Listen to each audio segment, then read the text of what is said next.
여러분 안녕하십니까? 안전지대 119의 안전지킴이 아나운서 황진아입니다. 지난 25일 네팔에서 일어난 강진으로 수천 명의 사상자가 속출해 주위를 안타깝게 하고 있는데요. 막대한 인명과 재산 피해를 입은 네팔 대지진. 그 원인은 얕은 진원과 취약한 건물 탓에 있다는 분석이 나왔죠. 이번 지진 사태로 과밀 도시에 지진이 날 경우 어떻게 대처해야 할 것인지 간과해선 안 된다는 경각심을 주고 있습니다. 우리 대한민국도 지진에 대해 완전히 안심할 수만은 없는 상황에서 지진에 대한 대책 더 이상 늦춰서는 안 되겠습니다. 예기치 못한 순간 우리의 안전을 위협하는 여러 위험으로부터 여러분을 지켜드릴 안전지대 119. 안전지대 119는 우리가 사는 세상의 모든 불안전지대를 안전지대로 만들기 위해 언제든 어디든 긴급 출동하겠습니다.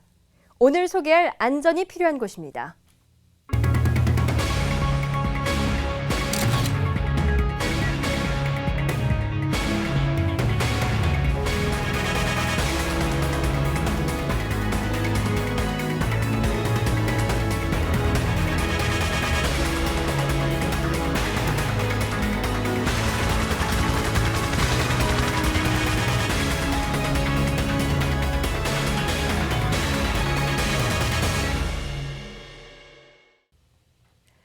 안전지대 119처럼 국민의 안전이 최우선인 전문가 모셨습니다. 서울시립대 안전연구소 부소장 이영주 교수입니다. 교수님 어서 오십시오. 네, 안녕하세요. 안녕하세요.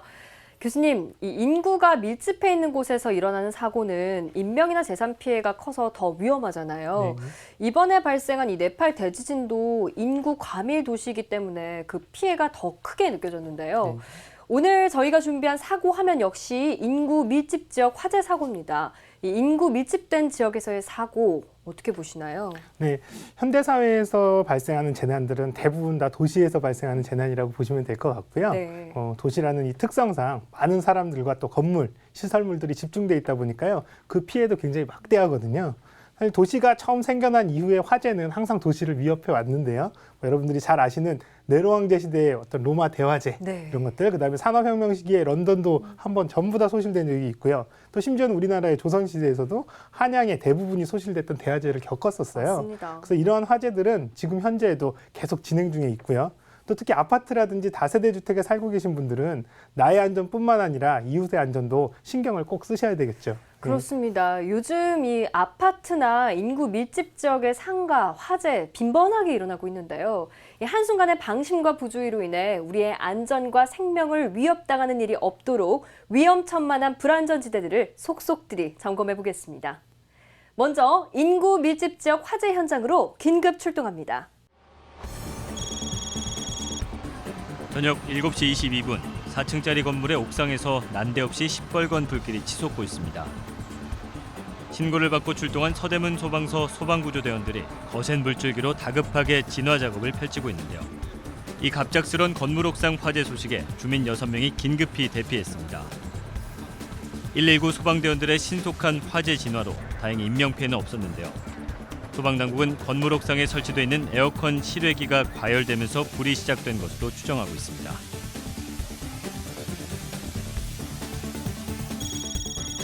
깊은 잠에 빠져있을 새벽 3시 36분 성매매 업소들이 밀집해 있는 성북구의 건물 끝 복도에서 시뻘건 불꽃과 함께 검은 연기가 하늘로 치솟고 있습니다.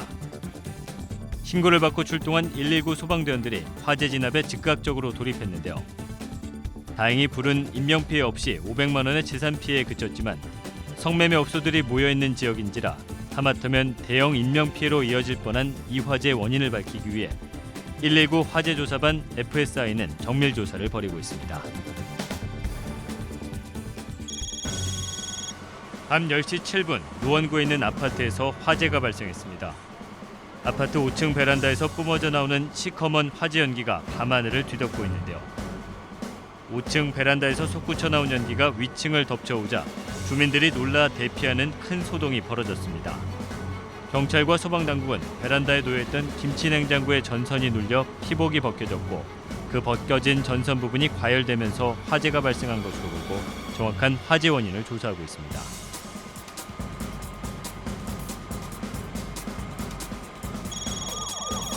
강북구 도봉로에 있는 다세대 주택 전체가 화재 연기에 휩싸였습니다. 다세대 주택 1층 주차장에서 불이 났습니다. 주차장 한쪽 구석에 있던 재활용품 더미에서 불이 처음 시작됐다는데요. 불은 다행히 약 18분 만에 꺼졌지만 대피하던 주민이 발을 다쳐 병원으로 옮겨지는 등 주민 6명이 병원 치료를 받았습니다.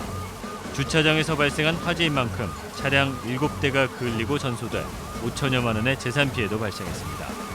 경찰과 소방당국은 이번 불이 누군가 주차장 내 재활용품 더미로 내던진 담배꽁초로 인해 시작된 것으로 보고 정확한 화재 원인을 조사 중에 있습니다.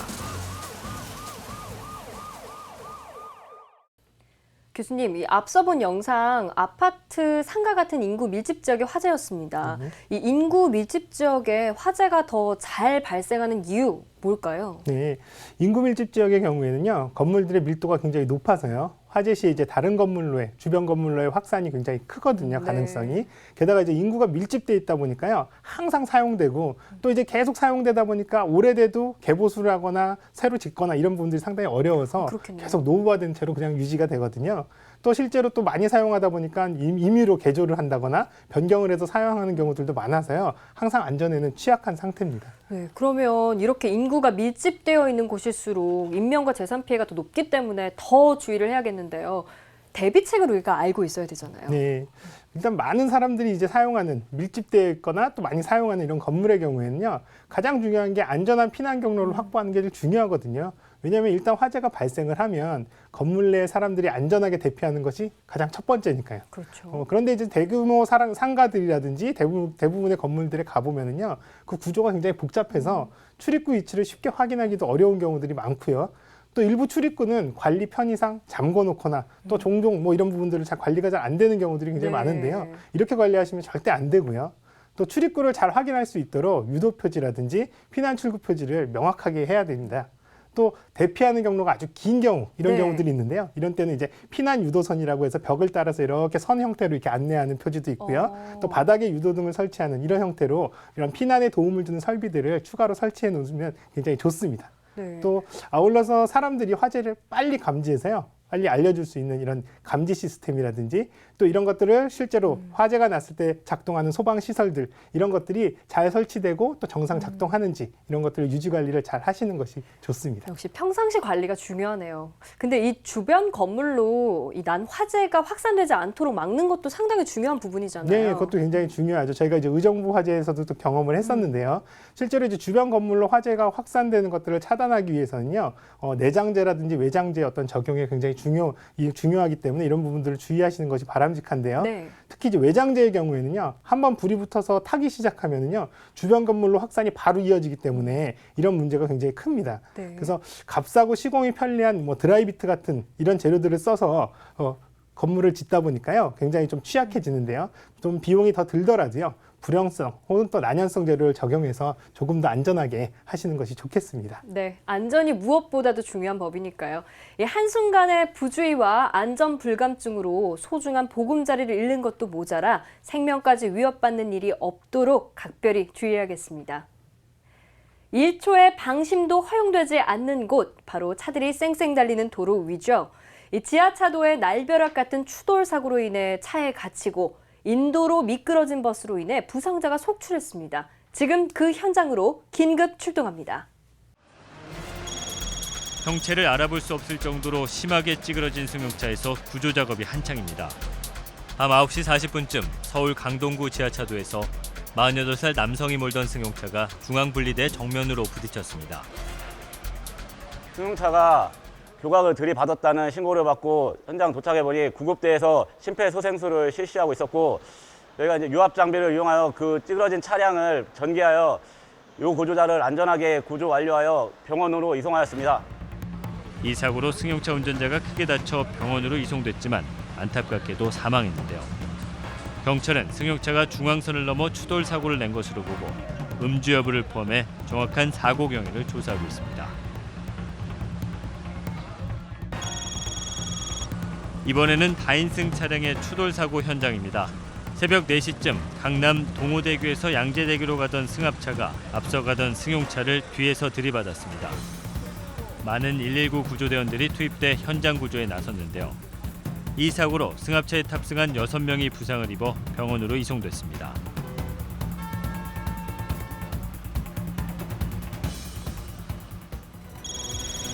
서울 서대문구 통일로 삼거리.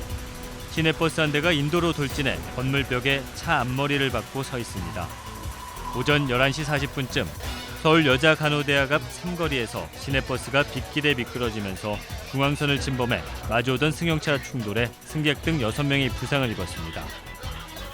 세검정에서 유진상가 방향으로 달리던 시내버스가 중앙선을 넘어 미끄러지면서 소형 승용차를 들이받았고, 받친 소형 승용차는 마주오던 중형 승용차 충돌했고, 처음 추돌 사고를 낸 시내버스는 방향이 꺾여 인도로 돌진해 건물벽을 들이받고서야 겨우 멈출 수 있었는데요. 이 사고로 버스기사와 승객 4명, 승용차 운전자가 부상을 입고 병원으로 옮겨져 치료를 받았습니다. 경찰은 시내버스가 빗길에 미끄러져 사고를 낸 것으로 보고 정확한 사고 경위를 조사하고 있습니다.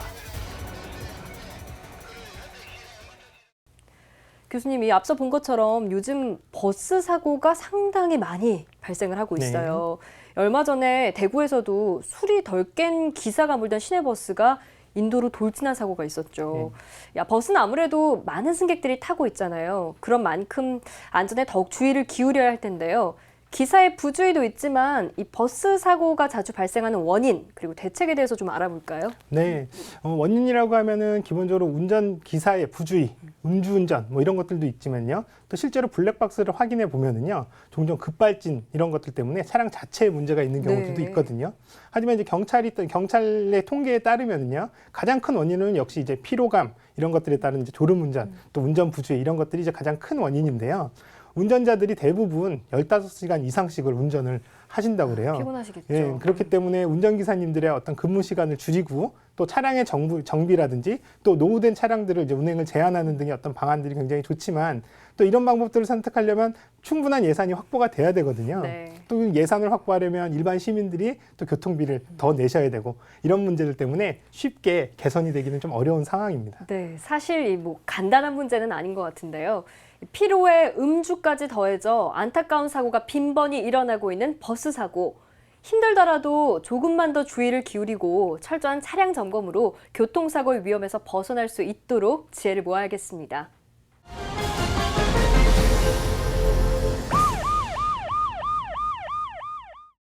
서울 곳곳을 지나다 보면 자동차 카리푸트 주차장 쉽게 볼 수 있는데요. 그만큼 카리푸트 주차타워가 늘고 있다고 볼 수 있겠죠. 편리하고 간편함에 각광받고 있는 카리푸트 주차장. 하지만 안전 부주의로 추락사고가 심심치 않게 일어나고 있습니다. 안전의식 없는 주차타워가 운전자의 생명을 위협하고 있습니다. 위험천만한 카리푸트 주차장 사고 현장으로 긴급 출동합니다. 밤 10시 11분쯤 서울 송파구의 빌딩 주차타워에서 승용차가 아래로 추락하는 사고가 발생했습니다. 차량은 지하 3층에서 4층으로 추락한 뒤 조수석 방향으로 90도로 전도돼 옆으로 뉘어져 있습니다. 이 사고로 여성 운전자가 어깨와 다리를 다쳐 병원으로 이송됐는데요. 경찰은 사고 차량의 운전자와 주차타워 관계자를 상대로 정확한 사고 경위를 조사하고 있습니다.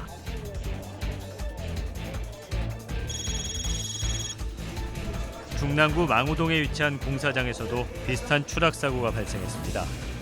빌딩 내 카리프트 가드레일 교체 작업을 하던 인부 4명이 7m 아래 바닥으로 추락한 사고로 큰 부상이 우려되는 위급한 상황이었는데요.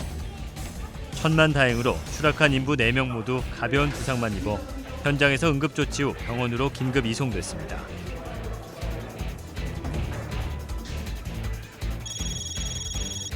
저녁 6시 45분쯤 성동구의 한 빌딩 주차장에서 화물차가 3층 높이의 카리프트에 걸리는 흔치 않은 아찔한 사고가 발생했습니다. 자칫하면 아래 공간으로 추락할 수도 있는 위험한 이 사고로 화물차 운전자가 40여 분 동안 차 안에 갇혀 있었지만 119 구조대의 신속하고 차분한 구조 작업 끝에 화물차 운전자는 별다른 부상 없이 안전하게 구조됐습니다. 경찰은 정확한 사고 원인을 밝히기 위해 운전 미숙, 기계 오작동 등 다각도로 조사를 벌이고 있습니다.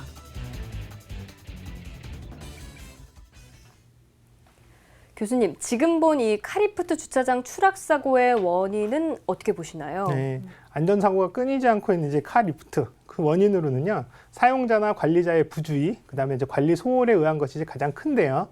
넓은 땅이 필요한 일반 주차장과는 달리 이 카리프트 같은 경우에는 좁은 면적에 또 상대적으로 공사비가 저렴하기 때문에요. 네. 이런 주차난을 겪고 있는 도심지에 이런 기계식 주차 설비를 설치하는 것이 점점 더 많아지고 있습니다. 맞아요. 심심찮게 볼 수 있는데요.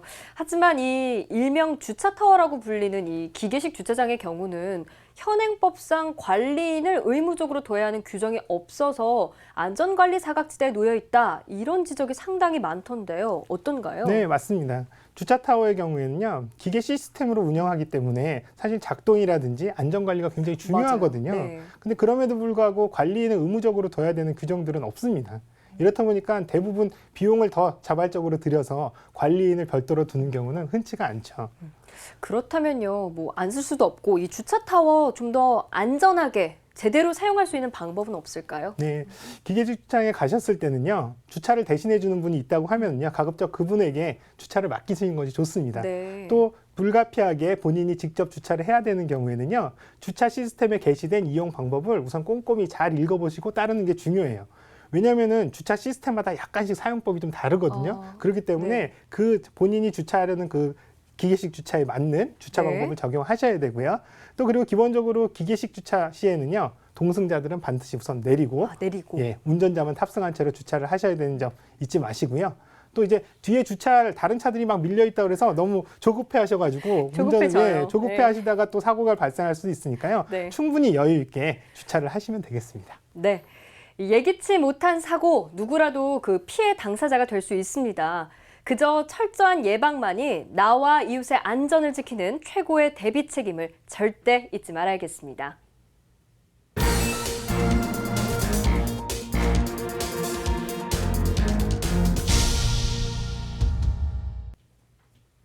이번 순서는 안전에 대해 더욱 심도 있게 알아보는 안전연구소 알아야 산답니다.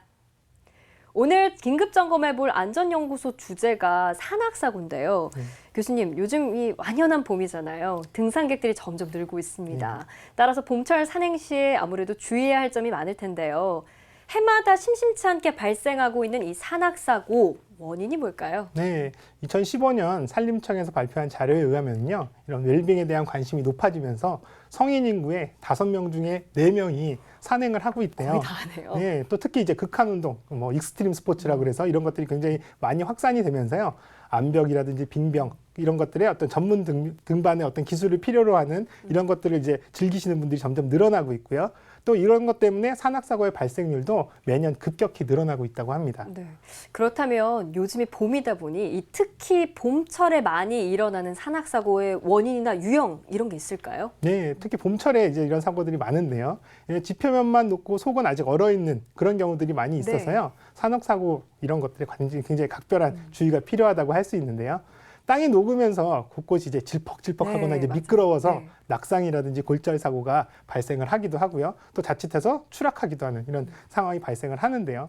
또 이제 암벽 등반의 경우에는요, 바위 틈새에 눈이나 얼음들이 겨우내 이제 녹았다 얼었다 하면서 틈새가 벌어지거나 탈락할 수 있게끔 이렇게 돼 있거든요. 그걸 모르고 이제 바위 조각을 밟거나 뭐 이랬을 경우에 이런 것들이 떨어져 나가면서 이런 그 돌멩이에 맞는다거나 혹은 또 이제 다른 부분들이 이제 사고가 발생하는 원인이 되기도 합니다. 돌이나 암벽 같은 게 또 영향을 받는지는 전혀 몰랐네요. 최근 발생한 주요 산악사고 사례를 보면요. 지난 3월 29일 토요일 운문산에서 한 50대 여성이 하산하던 중에 발목을 접질려서 거동이 어려운 상태란 구조 요청을 받고 출동해서요. 발목, 부목 고정 등 응급처치 후에 안전하게 하산을 도와 귀가하는 사례가 있었습니다. 또 이 갑작스러운 폭우로 체온이 떨어져서 조난 신고가 들어오는 경우가 종종 있어요. 네, 겨울 동안 이제 운동을 잘 안 하셔서 움츠리고 있다가 봄을 맞아서 이제 큰맘 먹고 이제 산행을 나오셨다가 맞아요. 사고를 당하는 경우들이 종종 네. 있는데요. 봄철 산행 사고의 어떤 유형으로 보면은요, 탈진이라든지 발을 헛딛는다라든지 또 심장마비, 호흡곤란 이런 것들이 이제 대표적인데요. 네. 무리한 산행을 하시게 되면은요, 환절기에 어떤 기온 변화가 굉장히 크고 또 고도가 높은 경우에 산소가 이제 갑자기 부족해지는 네. 이런 현상들 때문에 굉장히 위험할 수 있거든요. 그래서 사고 유형별로 보면은요, 실족 추락이 이제 가장 많고요. 또 이제 하산하는 시간대 혹은 토요일이나 일요일 이런 데 집중적으로 발생을 한다고 그래요. 네. 또 이제 계절별로 보면은요, 가장 많이 산을 찾으시는 5월달, 10월 이런 경우에 사고율이 가장 높은 것으로 그렇게 나타나고 있습니다. 네, 이 산악사고의 원인을 보면요, 보통 이 등산로가 정해져 있는데 이 길을 벗어나서 뭐 가파른 비탈길이나 암벽 주변을 산행하다가 실족하는 경우가 상당히 많은 것 같아요. 예, 사실은 이제 정해진 길로 가신다면 충분히 좀 더 안전할 수 있는데요. 그렇지 않으신 분들이 많으세요. 또 겨우내 이제 부족했던 어떤 본인의 체력 이런 것들을 좀 잘 감안하지 못하시고 네. 등산 코스를 굉장히 좀 무리하게 이렇게 정해서 이제 가셨다가 오실 때 체력이 이제 급격하게 이렇게 이제 저하가 되거든요. 이러한 경우에 사고가 발생할 수 있는 확률이 굉장히 커지니까요. 항상 주의하셔야 되겠습니다. 네, 사실 근데 봄철이면 마음이 좀 풀어지기 마련이잖아요. 그렇다면 이 봄철 산행 어떤 걸 좀 주의하고 신경 써야 될까요? 네, 앞서 말씀드린 것처럼요. 우선 먼저 본인의 체력이라든지 날씨, 이런 기상 여건 이런 것들을 잘 고려하셔가지고요. 그 코스라든지 또 어느 정도 시간이 걸려서 돌아올 수 있는지 이런 것들도 좀 잘 정하셔야 될 것 같고요. 네. 그다음에 안전한 등산로를 따라가면서 사고 시에 이제 신고를 해야 되는 그런 상황들이 발생할 수도 네. 있잖아요. 그러니까 이제 주변 위치를 좀 잘 파악하시는 거 이런 것도 중요합니다. 또 이제 비상시에 쓸 수 있는 호루라기라든지 손전등, 또 이제 휴대전화의 여분의 배터리 같은 네. 것들, 그다음에 또 갑자기 온도가 추워져서 체온을 유지해야 되기 때문에 여벌의 옷까지 이런 것들은 산행하실 때 꼭 준비하셔야 되고요. 또 마지막으로 이제 사고가 발생을 했을 경우 침착하게 근처에 요즘은 산 곳곳에 119 조난 위치 표지목이라는 것들이 설치가 돼 있어서요. 네. 119에 이렇게 신고할 수 있고 본인의 위치를 확인할 수 있게끔 하거든요. 그러니까 이런 부분들을 잘 확인하셔서 신고하는 것들 이런 것들을 잊지 말으셔야 되겠습니다. 네, 안전연구소 알아야 산다를 통해 봄철 산행 시 위험과 안전 수칙들 알아봤는데요. 이 사소한 안전 수칙도 그냥 지나치지 말고 꼭 숙지해서요. 봄 향기와 함께 즐겁고 건강한 산행하시기 바랍니다. 이번 순서는 교통사고 없는 대한민국이 되길 바라는 의미에서 꼭 필요한 사고 복귀 순서입니다. 위험천만한 위기의 순간에서 안전지혜를 다시 찾아보는 블랙박스 속으로 들어가 봅니다.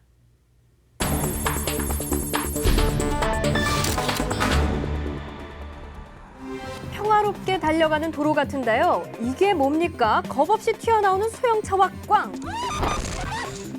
평화가 순식간에 깨졌습니다. 답이 없는 돌출차 또 튀어나왔습니다.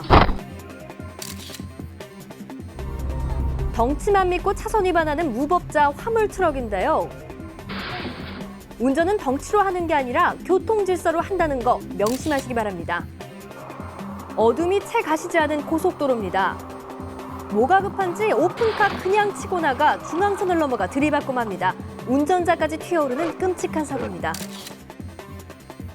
아파트 아니라고 사고 청정 지역이 결코 아닙니다. 저기 저 앞 흰색 차 기우뚱 전복 직전인데요. 부주의 운전이 부른 나홀로 기우뚱 사고입니다. 항상 조심해야 하는 도로 합류 지점입니다. 무리한 진입이 부른 위험천만 전복 사고입니다. 시내 교차로입니다. 녹색 신호가 바뀔까 서둘러 달려가는데 꽝!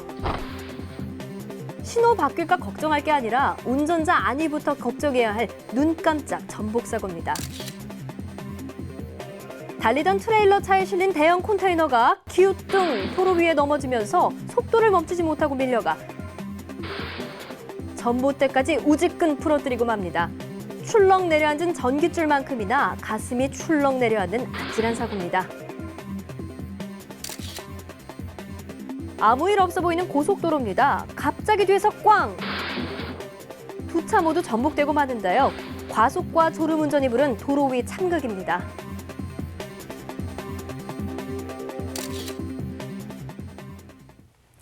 교수님, 이 전복 사고는 사실 뭐 언제 봐도 무섭지만 오늘은 두 차량이 동시에 전복되는 사고였어요. 정말 무서워요. 예, 사실은 이제 전복 사고 같은 경우는요, 실제로 사고 이후에도요, 거기에 틀려 있는 여러 가지 차량이 통제가 안 되는 상황에서 네. 다른 차로로 넘어간다거나 이런 상황이 발생해서 2중, 3중의 어떤 사고가 또 발생할 수 있는 여지가 있거든요. 특히 또 컨테이너 차량 같은 경우에는요, 컨테이너 차량을 잘 고정하지 않았을 때 컨테이너가 분리되면서 더 많은 피해 지역으로 범위를 넓혀질 수가 있는 그런 문제들이 있습니다. 그래서 컨테이너를 꼭 고정시키는 것도 중요합니다. 네, 이 전복 사고의 위험 꼭 알아둬야겠습니다. 사고를 복귀하고 재난에 대한 정보를 서로 나눠 대한민국 모든 곳을 안전지대로 만들어갈 안전지대 119. 여러분의 안전에 대한 소중한 지혜와 블랙박스 영상 제보를 기다립니다. 어느 때보다 안전에 관심이 높은 요즘입니다. 우리가 무심코 지나치는 사소한 문제들이 큰 사고로 이어지는 경우가 종종 있는데요. 국민안전처에서는 우리 주변에 안전사고를 유발할 수 있는 위험 요소들을 신고해 사전에 예방할 수 있도록 안전신문고를 운영하고 있다고 하죠. 예, 그렇습니다. 노후시설이라든지 또 가건물, 여러 가지 위험 요소, 또 심지어는 성매매 불법시설 등 이런 위험 요소들이 다양한데요. 네. 안전신문고에서는요, 홈페이지뿐만 아니라 스마트 앱을 통해서도 신고가 가능하거든요. 그래서 신고 즉시 또 안전처에서 빠르게 답변도 하고 해결을 해준다고 하니까 많은 이용을 하시기 바랍니다. 약간의 관심을 기울이면 찾아낼 수 있는 우리 주변의 안전을 위협하는 위험 요소들, 여러분의 날카로운 매, 눈과 귀를 모은다면 하나씩 개선해 나갈 수 있습니다. 위험 요소를 발견하는 즉시 안전신문고에 신고하시기 바랍니다. 안전불감증이란 말이 우리 사회에서 사라질 수 있도록 언제 어디서나 여러분의 생명과 안전을 반드시 지킬 수 있도록 안전지대 119는 항상 여러분의 곁에 있겠습니다. 안전은 결코 선택이 아닌 우리들의 공동 운명입니다.